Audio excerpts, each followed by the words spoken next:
ದೆಹಲಿಯಲ್ಲಿ ಸಿಜೆಪಿ ಪ್ರತಿಭಟನೆ ಮುಂದುವರೆದಿದೆ. ಧರ್ಮೇಂದ್ರ ಪ್ರಧಾನ್ ಅವರ ರಾಜೀನಾಮೆಗೆ ನೀಡಿದ್ದ ಡೆಡ್ಲೈನ್ ಇಂದು ಅಂತ್ಯವಾಗಲಿದೆ. ಸಿಜೆಪಿ ನೀಡಿರುವಂತಹ ಡೆಡ್ಲೈನ್ ಇಂದೇ ಅಂತ್ಯವಾಗಲಿದೆ. ಪ್ರಧಾನ್ ರಾಜೀನಾಮೆ ಸೇರಿ ಸಿಜೆಪಿಯಿಂದ ಒಟ್ಟು 3 ಬೇಡಿಕೆಗಳನ್ನ ಇಡಲಾಗಿದೆ. ಅಕಸ್ಮಾತ್ ಈ 3 ಬೇಡಿಕೆಗಳನ್ನ ನೆರವೇರಿಸದೆ ಹೋದ್ರೆ ಮತ್ತೆ ದೊಡ್ಡ ಪ್ರತಿಭಟನೆಯನ್ನ ನಡೆಸೋದಾಗಿ ಸಿಜೆಪಿ ವಾರ್ನಿಂಗ್ ಮಾಡ್ತಾ ಇದೆ. ಪ್ರಧಾನ ರಾಜೀನಾಮೆ ನೀಡದಿದ್ರೆ ಉಗ್ರ ಹೋರಾಟವನ್ನ ನಡೆಸೋದಾಗಿ ಎಚ್ಚರಿಕೆಯನ್ನ ನೀಡಲಾಗಿದೆ. ಇಂದು ಪ್ರತಿಭಟನೆ ತೀವ್ರಗೊಳ್ಳಲಿದೆ ಅಂತ ಹೇಳಿ ಸಿಜೆಪಿಯಿಂದ ಎಚ್ಚರಿಕೆಯನ್ನ ನೀಡಲಾಗ್ತಾ ಇದೆ. ಕೇಂದ್ರ ಸಚಿವರ ಜೊತೆಗೆ ಇಂದು ಸಿಜೆಪಿ 3ನೇ ರೌಂಡ್ ಸಭೆಯನ್ನ ನಡೆಸೋದಕ್ಕೆ ಮುಂದಾಗಿದೆ. ಜೆಪಿ ನಡ್ಡಾ ಹಾಗೆ ಜಿತೇಂದ್ರ ಸಿಂಗ್ ಜೊತೆಗೆ ಇಂದು ಸಿಜೆಪಿಯ ನಾಯಕರು ಸಭೆಯನ್ನ ನಡೆಸಲಿದ್ದಾರೆ. ಮುಂಜಾಗ್ರತಾ ಕ್ರಮವಾಗಿ ದೆಹಲಿಯಲ್ಲಿ ಹೈ ಅಲರ್ಟ್ ಅನ್ನ ಘೋಷಿಸಲಾಗಿದೆ. ದೆಹಲಿಯಲ್ಲಿ ಒಟ್ಟು 18 ಮೆಟ್ರೋ ಸ್ಟೇಷನ್ಗಳನ್ನ ಸ್ಥಗಿತಗೊಳಿಸಲಾಗಿದೆ. ದೆಹಲಿಯ ಜಂತರ್ ಮಂತರ್ನಲ್ಲಿ ನಡೀತಾ ಇರುವಂತಹ ಸಿಜೆಪಿ ಪ್ರತಿಭಟನೆ ದಿನದಿಂದ ದಿನಕ್ಕೆ ತೀವ್ರಗೊಳ್ತಾ ಇದೆ.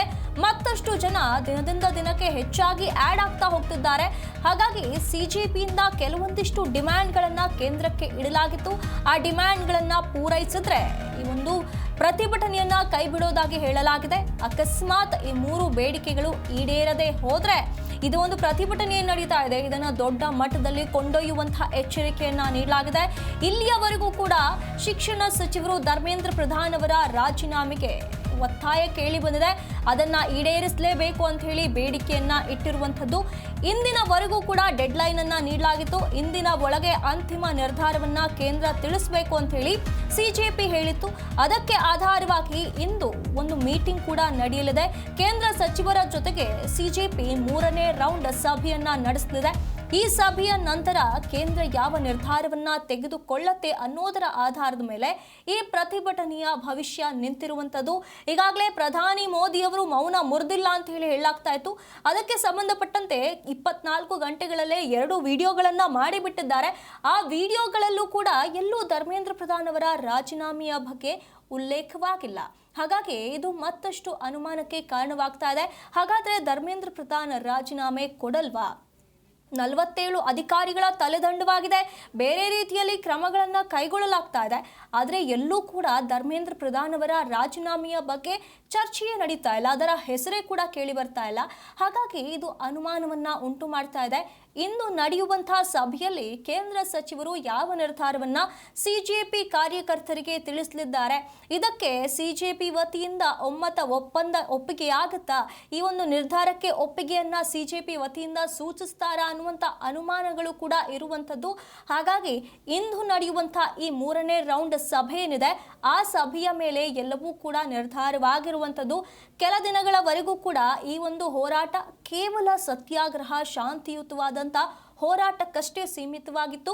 ಆದರೆ ದಿಢೀರ್ ಅಂತ ಹೇಳಿ ಸೋಮವಾರದಿಂದ ಇದು ಲಾಠಿ ಚಾರ್ಜ್ವರೆಗೆ ತಲುಪಿರುವಂಥದ್ದು. ಅಲ್ಲಿಂದ ಹೊಡೆದಾಟ, ಗಲಾಟೆಗೂ ಕೂಡ ತಿರುಗಿರುವಂಥದ್ದು. ಹಾಗಾಗಿ ಇದೇ ರೀತಿಯಾಗಿ ಮುಂದುವರೆದ್ರೆ ಇದು ನೇಪಾಳ ಅಥವಾ ಬಾಂಗ್ಲಾದೇಶದ ರೀತಿಯಲ್ಲಿ ಜೆನ್ಜಿ ಪ್ರತಿಭಟನೆಯಾಗಿ ತಿರುಗುವಂಥ ಎಲ್ಲ ಸಾಧ್ಯತೆಗಳಿವೆ. ಹಾಗಾಗಿ ಕೇಂದ್ರ ಈ ವಿಷಯದಲ್ಲಿ ತುಂಬಾ ಎಚ್ಚರಿಕೆಯ ಹೆಜ್ಜೆಯನ್ನ ಇಡಬೇಕಾದಂಥ ಪರಿಸ್ಥಿತಿ ಈಗ ನಿರ್ಮಾಣವಾಗಿರುವಂಥದ್ದು.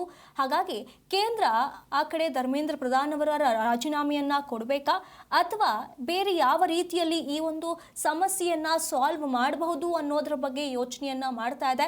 ಹಾಗಾಗಿ ಅಂತಿಮವಾಗಿ ಯಾವ ನಿರ್ಧಾರವನ್ನ ತಿಳಿಸ್ತಾರೆ, ಕೇಂದ್ರದಿಂದ ಯಾವ ನಿರ್ಧಾರವನ್ನ ತೆಗೆದುಕೊಳ್ಳಲಾಗತ್ತೆ ಅನ್ನುವಂಥ ಕುತೂಹಲ ಇರುವಂಥದ್ದು.